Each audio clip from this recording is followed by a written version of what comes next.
VFX issues from last month will not be compensated. We look into why that's the case. Summoner choice underdog vote is over. We have a look who has won. Wrong alliance, Battlegrounds reward situation, and the topic of an awakening gem trading store is asked again. And Kabam have a similar response. Hey everybody, hope you're doing well. We are halfway through the week. It is a Wednesday. We got stuff to go over. So do that like button, subscribe, post notifications on all, please, thank yous. But before we go anywhere, I just want to stop this video just to let you know, this video is sponsored by The Ridge. Christmas is fast approaching. Look, I know we don't want to think about it, but we got to think about it. It's 2 months away, but we've got to think about presents and ideas. So why not go to theridge.com and get some of the amazing products they have on the site. Like, let's take the Ridge wallet for example. Look, in all honesty, we go out and we don't need a huge chunky wallet. Like, if I'm going out somewhere, I definitely want to consider like what is bulking out my pocket. And let's face it, when you got a phone in there, that thickness versus that thickness, hey, let's face it, that wins every time. So of course I'm gonna ditch the chunky, bulky wallet for the Ridge wallet.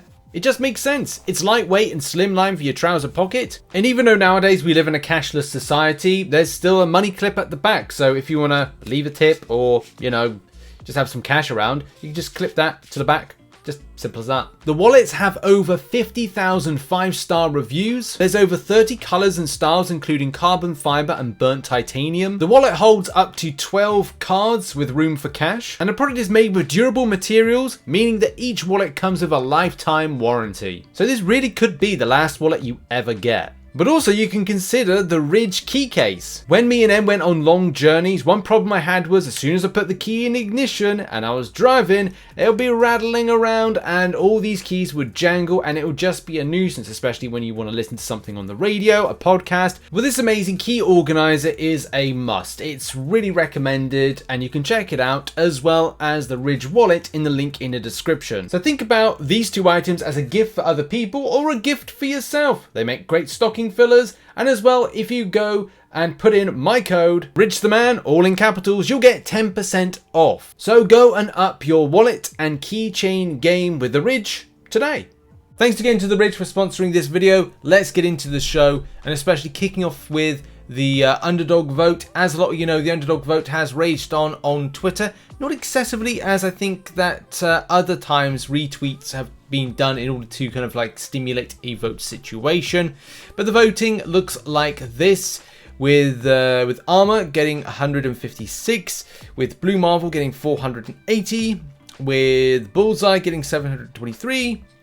We've got Dazzle with 303, Morgan Le Fay with 343, and then we've got Okoye 167, and we got Prowler with 602, and finally Spider-Woman with 501. So yes, indeedy, Bullseye advances to your next stage, and that will probably be an announcement at some point, either between, I want to say today and the end of the week, as to champions that will be in this Summoner's Choice vote. So yeah, he gets in as an underdog, but it doesn't necessarily mean he's going to win anything down the line. We have to see what the champions are going to be put in the bigger vote. Also, quick note on Alliance Wars seasons. As a lot of you know, the season has just ended 37. For some it went well, for some it went average, and for some it went completely fluky, and I'm completely surprised. But in any case, you may be in one of those different camps. And look, we've got a pre-season begin of October 26th, which kicks off today. It is the pre-season, with the launch of the season going on November 9th for season 38. There's going to be some new tactics and updates and things like that, and nodes with a new attack tactic, Subdue, and there's a whole kind of rich pool of champions, from America Chavez to Dragonman, Sorcerer Supreme, Ebony Moore, Wong, Kitty Pryde, etc, etc, Gallon. Oh man, we're looking forward to that. And this new champion here called Omi Garrod. So Omi Garrod, new champion confirmed. Omi Garrod, new champion, coming in November. On a plus side, if you don't have Omi Garrod, then there's other champions that are going to be banned. So bans are so far, Kingpin and Doctor Doom are going to be added to the blacklist, with the whitelist being Spider-Man in 2019, Spider-Man 2099, and Ghost, so you can use those champions. So yeah, look out for just utilization of the champions back. Spider-Man 2099, yes. So it's good news for some, especially when you get into expert level. Also, Kabam has said, and in the effort to help shift the defenders used on the final boss island to align with the defense tactic, we have opted to change one buff on the final boss node to help shift the defender meta. The new node now looks as follows for expert, so you can go and check it out in the I'll put in a link in the description, especially for like the boss node. Yeah, and it just needs to be changed. So the biggest problem we have is just repetitive, this horrible repetitive nature in MCOC, where it's always the same boss. And now Battlegrounds is coming the same way. It's like everyone's using the same kind of champions in the same deck, and it's just like repetition. But I suppose that is what it is with the game. VFX Compensation. Do you guys remember that one? You probably don't. Why don't you remember it? Well, back in September, when Act 8.1 was put in, there was also some other VFX issues affecting other areas of the game. Whether it's champions not coming up with certain things, like what they were going to go into as a mode, some projectiles, some VFX things that you're like, how do I avoid this? I don't see anything. Oh, I've just been hit. And the same thing when it comes to going like with misses, invisibility, with phasing and stuff like that. All those things kind of added together meant that the VFX issues were just a little bit annoying, frustrating, and did cost players when it came to resources going up against stuff. So, many weeks have passed, and where are we up to with how this affected players within the game? Well, Kabam, I'm not going to kind of go too much into the opinions and stuff, because let's just go to what Kabam have said, because then we have to kind of like respond to that. So Kabam Mike says, "Hey all, thank you for your patience at this time. We do not have anything to share.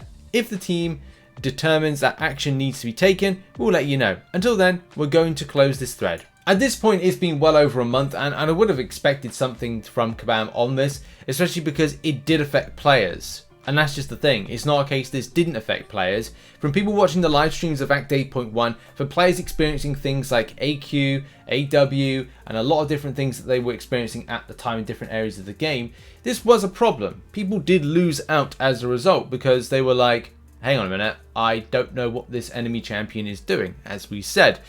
So yeah, we're still going to be waiting to find out what is going on with this. At this point, Kabam could just put out like a thank you for playing the game with some revives, some health potions. Don't cost the Kabam like anything for this particular stuff. But yeah, if I hear anything more, I'll let you know. But yeah, a bit weird not to see anything after a month about this particular situation. But that's just usual thing with Kabam, isn't it, at the end of the day? Okay, now let's go into the situation of wrong Battleground Alliance rank rewards. This goes back a little while ago. This goes back to October 14th. More details, more data, more information and responses from Kabam have come out since then. That's probably the main reason that I haven't decided to cover this as of yet. But we now got sufficient information to go off of, and as well, Kabam responses, which is the most important thing. What's going on? Well, if you participated in, I believe, the Season 1 of Battlegrounds, you would have got some points, okay? Points mean prizes. But did you know that less points means more prizes? So there's a particular situation here. I mean, look, you can see that's nearly 4 mil event points for Battlegrounds Alliance event for this particular alliance. You can see that by the end of it, they got 81% to 100%. So that's just that's there.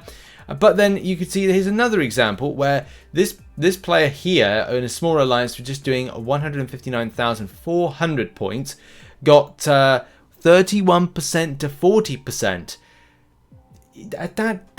That doesn't seem right, does it? That does not seem right at all. Back in the 14, Kabam Jack said that it seems like this issue has impacted a handful of summoners, and as a result, we have the team looking into what caused it.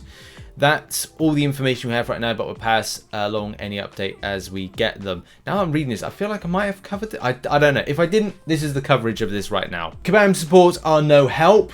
What a surprise there. And that just goes to the level of communication between, say, what the game team are dealing with and the community team, and as well what the support team knows. So always best to synergize these things. Keep your support team informed of problems going on, because look, as Kabam say, this is still being looked into, but for the small amount of players, and I'm not sure the volume of the small amount of players, it's definitely like, I don't know, 30, 40, like 2, maybe 3, maybe more than that. Maybe about like 4 or 5 alliances that I know of have been affected by this.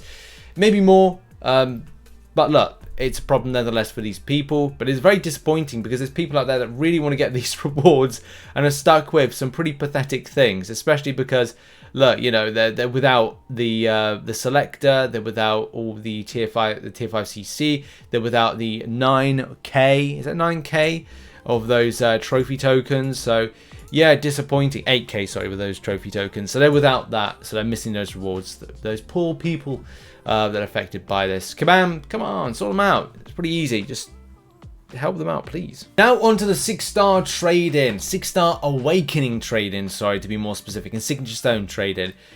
If a lot of you have known over the last month, you will know not to trust Kabam when it comes to bringing back these stores. We can talk about regularity, but it doesn't look like it's going to be that. And as Zeno puts, it was last December, so it's not been a year, but if you look at how the gold deals got ruined, don't get your hopes up. Couldn't put it more poetically if I tried. And that's just the thing. Once bitten, twice shy. You keep your distance, but you still catch my eye. Tell me, baby, do you recognize me? Well, Kabam, it's been a year, and you won't deliver it. So it doesn't surprise me. Yeah, that's a Wham song that's been butchered by me, but it rings awfully and painfully true. All jokes aside, okay, it would be nice for this particular Awakening Gem trading to come back. I've mentioned it in the past about side quests that were fun and would be kind of good to come back, and Kabam Jack has responded to this particular thread. Similar thing that he did last time in August or before, when we got our hopes up. No, we didn't get our hopes up, it's not his fault, but we got hopes up for Kabam to deliver something fun for the community that players have said, we'd like this to return, but they don't. Which, again, talked about too much on this channel at the start of this month. I need to move on, because otherwise it will consume me and make me dark, vicious, angry, spiteful. In this conversation we've been part of, I've not heard anything about the Awakening Gem Signature Stone trade-in store returning in the near future. I think it's important information for you to hear, because I've seen a few players mention they're hoarding their items, waiting for it to happen. Now, on the flip side to this, if it were to return in the distant future, I don't want to hear people say, Jax told me to spend now and I can't trade in. I'm saying that as of now, I've not seen any indication that it's on the near horizon. I have not heard anything to the contrary since. So that's what he put on August 3rd. And don't get your hopes up. So if you are hoarding, look, do what you want with it. I think that's the main thing. I'd love to say, like, give advice to go, hey, hoard this for this, because we know this is definitely going to return. Being bitter now, it's coming to a point where I'm a bitter. Oh god, I said I wasn't going to be bitter about it. Well, not bitter, I'd say, like, I'm wising up to the fact that maybe Kabam aren't going to be returning back things that players want to see, and that's just the regularity. Now it's becoming more of a regularity. It was kind of a sort of irregularity, but now it's more of a regularity. But if there's spending associated with it, expect it to come back. There you go. That's the usual thing. What do you think, everybody? Do you think these particular stores are going to return back? What are you doing? What are you hoarding? Hoarding 6-star shards may be the way to go. Don't know. But it is what it is when it comes to that. And yeah, we're going to move on to the next thing to cover. And that's arena predictions for Doctor Strange and Spoot. And my predictions are as follows. Spot 6-star. I'm going with a kind of parallel to what the Spider-Man Supreme arena went recently, and I'm going with 250 mil for the 6-star, 54 mil for the 5-star. Again, I think this is one of these ones where I'm sure it's a popular enough champion, but is it going to be a surprise if it goes lower than 250? Don't know, but I'm putting it in line with that Spider-Man Supreme just on a popularity basis, because the champion is good, it is very good, but at the same time it's like down to, are people going to grind more or less than Spider-Man Supreme? That's the question, and I don't know that until round 2. Doctor Strange is 6-star, 45 mil. It could be a case that goes a little bit higher, depending if people want to grab that for the first time. But I've got to be honest, like, I just, again, don't think that that's going to be too higher than that 45 mil mark.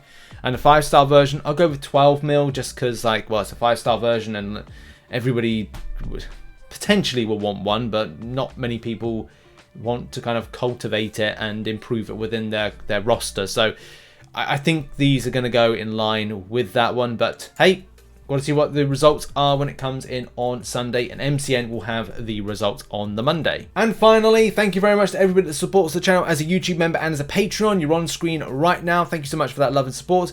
I'll be seeing you as well on Twitch, so make sure to support on twitch.tv/RichTheMan live. You've got Amazon Prime, give that free Twitch sub please support the channel. I'll be back tonight doing some Act 8.1.5, so I'll see you then. And finally, check out some other content which is located on screen right now. Cheers everybody, have a great day. Bye bye.